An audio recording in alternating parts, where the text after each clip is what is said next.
Hi there, this is Jeff Lovett. Last week I started a new video series focusing on guerrilla marketing. Now I can't make claim to that particular term. It was actually coined by a business consultant named J. Conrad Levinson back in the early 80s and refers to non-traditional marketing that's very creative, innovative, and can usually be done on a shoestring budget. Perfect for small business. Now last week we talked about 3 of my favorite techniques: street marketing, viral videos, and billboarding with your logo.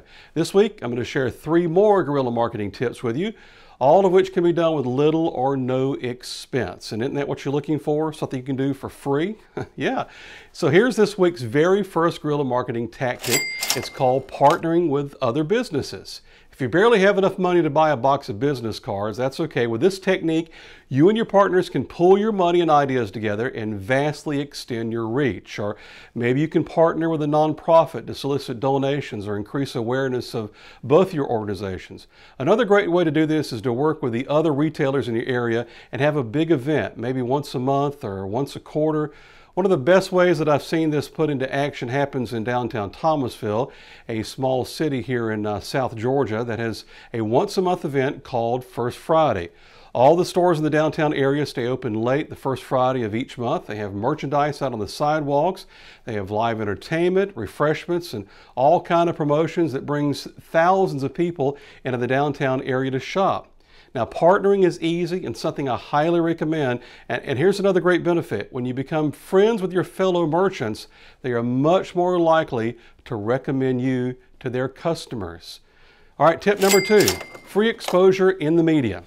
Now, I know that many small businesses are a little timid about reaching out and asking the media to come over and do a story or cover an event, but this is something that every small business should be doing. Listen, the folks at the television and radio stations and the local paper are always looking for interesting stories to tell, and they love suggestions for stories so they don't have to go out and beat through the bushes and find them themselves. But there is a right way and a wrong way to do this. The wrong way is to write those long, boring press releases about something that's mundane, not truly unique, and just send it to whoever is in the newsroom at the station that day. It's going to get tossed in the trash because it's boring. Now, the right way is to first get to know the people in the local media. Call and introduce yourself and invite them to stop by your business when they're in the area for a cold drink. Show up at a news event, introduce yourself, get the reporters and the producers' business cards.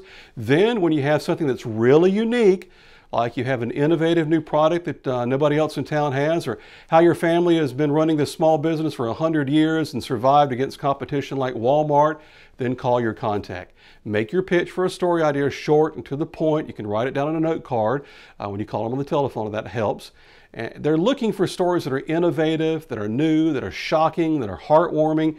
Don't be a pest, but remember, reporters are looking for interesting stories to tell. And if you have one, it's a great way to get a lot of exposure that is absolutely free. And here's guerrilla marketing tip number 3, fishbowl drawings. This is kind of an old-fashioned thing. It's a version of the tip that we talked about in my original Basics of Small Business Marketing video series, getting customers' names at the checkout. Now, if you don't want to do a full-blown loyalty program, you can always put a fishbowl on the counter by the cash register and hold a weekly or monthly drawing. Now, this won't work, as in you won't get a lot of cards unless you have a pretty good prize to give away. So none of those 5% off coupons or a free slice of pie. Make the prize something people really want. It needs to be big, so you'll get a lot of cards in your fishbowl every week.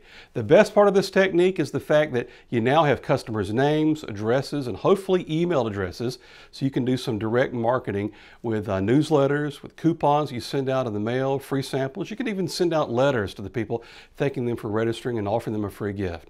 Now, that's 3 more great ideas you can add to your marketing tool belt this week: partnering with other businesses, getting exposure in the media that's free, and having a fishbowl drawing.